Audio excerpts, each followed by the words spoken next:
A minha pergunta já é até mesmo nesse sentido, nesse período de muito questionamento da ciência e do conhecimento, né? O tratamento da Covid, nesse momento, acabou virando discurso político e até ideológico. O próprio presidente Jair Bolsonaro e alguns dos seus seguidores questiona a comunidade científica e indica até mesmo o uso da cloroquina e questiona a questão do isolamento social também. A senhora acredita que essa politização da pandemia está matando mais pessoas?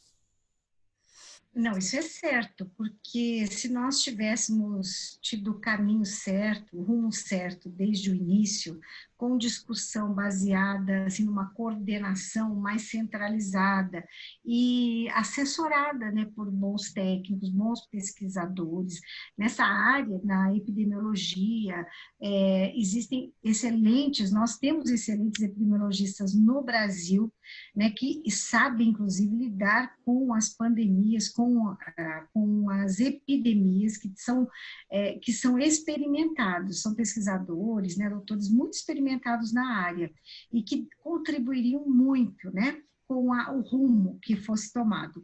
Esse rumo deveria, quando eu digo uma coordenação centralizada, é que poderia servir de norte para os diferentes estados e, por sua vez, cada estado servindo de norte para os diferentes municípios. E a gente estaria caminhando, não todos de forma exatamente igual, porque cada um vai ter a sua particularidade. A doença no Centro-Oeste não começou ao mesmo tempo que, por exemplo, no Sudeste ou no Norte. Ela tem características.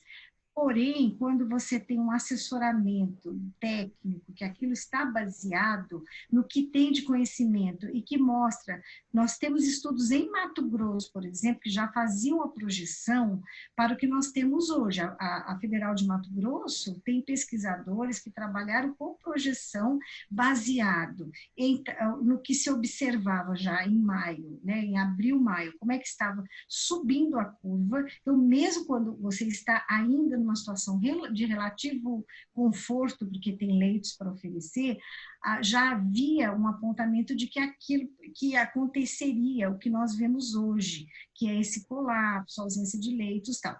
Então, se isso, toda politização, ela, nesse caso, que é você deixar que a política fale mais alto do que o aspecto técnico-científico, ela vai interferir negativamente, não importa de que lado da política venha, isso não pode ser dessa forma. A gente tem que confiar que existem aqueles que são capazes de nos orientar, e eles podem dar um norte melhor para a gente não ficar no escuro, como se estivesse navegando e não tivesse uma bússola. Você precisa da bússola para poder se orientar, se você não, né, se você está, vamos dizer, nessa escuridão. Então, com certeza, o que nós tivemos de ausência de coordenação fez com que a população não confiasse, não aderisse muitas vezes às orientações de isolamento. Esse isolamento era necessário e continua sendo necessário, é a única maneira hoje, por exemplo, a quarentena, a observação da quarentena hoje é a única maneira que nós temos de reduzir a velocidade de crescimento de casos e, consequentemente, conseguir atender as pessoas. Então, tudo isso depende de não deixar que a política interfira. Entendi. Em junho, Mato Grosso tornou-se o epicentro da pandemia na região centro-oeste, né? Apesar de não Uhum. ter a maior população, o maior número de Uhum. mortes concentra-se aqui no nosso estado. Uhum. Trazendo um pouco os dados do último boletim da Secretaria Estadual de Saúde, que foi divulgado ontem, quarta-feira, nós já Uhum. registramos 17.401 casos e 665 mortes. Onde que a população e principalmente os gestores públicos erraram para que chegássemos próximo ou já no colapso, né? É justamente essa falta de coordenação que a senhora já citou? Assim, nós erramos, onde nós mais erramos, que assim é bastante claro, é que nós tivemos uma flexibilização das medidas de isolamento social Então, tivemos um relaxamento das medidas em plena subida do número de casos, em pleno, quer dizer, numa velocidade crescente do número diário de casos. Se registrava, vamos dizer, 10, depois estava em 100, depois em 200, então esse acréscimo de casos crescente jamais poderia, nesse momento, ter sido flexibilizado. Porque quando você faz a flexibilização, quando você faz um relaxamento, você permite que mais pessoas estejam na rua.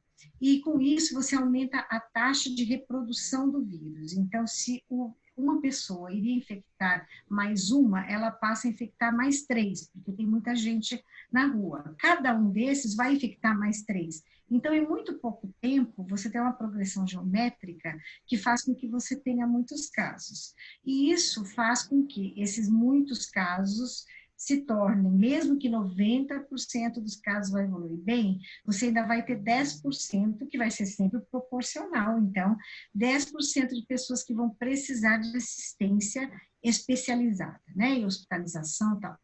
E se você não tem o suporte necessário para isso, aí nós entramos numa situação de agora, que mesmo com judicialização, tudo, não existe onde internar. Hoje, exatamente no dia de hoje, nós temos uma fila de dezenas, talvez uma centena de pessoas aguardando leito. Então, assim, de fato, o principal erro foi flexibilizamos na hora errada, flexibilizamos de forma muito precoce, provavelmente por pressões e não por uma avaliação técnica se poderíamos ou não flexibilizar. Certamente a avaliação seria não podemos. A segunda parte, que isso é do Brasil, é que nós não temos testes. Então, quando você não testa um número, assim, vamos dizer, um número significativo de pessoas, você fica mais ainda à deriva, porque então nós não estamos isolando e não estamos testando. Então nós só conhecemos aquele que já chega na unidade porque precisa de atendimento e muitas vezes chega já numa condição crítica.